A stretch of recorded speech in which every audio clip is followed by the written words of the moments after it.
Hello সবাইকে, দেখো গ্রামে কালকে ধান সিদ্ধ হচ্ছে, তো এখানে আমি দিয়েছিলাম আম পোড়া।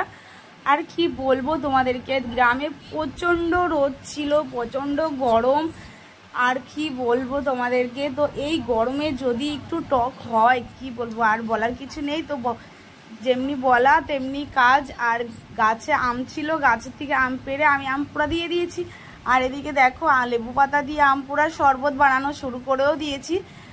তো কি বলবো, সত্যি আমি এদিকে আবার খেয়ে দেখবো কেমন হয়েছে, টেস্ট করে দেখবো কি কমই আছে। তো এখানে আমি একটু টেস্ট করে দেখছিলাম, এই দেখো কেমন হয়েছে, সত্যি ভালো হয়েছে। তো সবাই মিলে আমরা একই জায়গায় খাচ্ছিলাম একটা মগ্গাতে।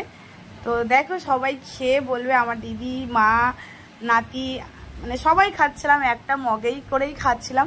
কেন এই রোদের মধ্যে অনেকগুলো জিনিস যদি এঁটো করি তাহলে তো কি বলবো কষ্ট হয়ে যাবে, তার জন্য একটা মগের মধ্যেই খাচ্ছিলাম, কি বলবো।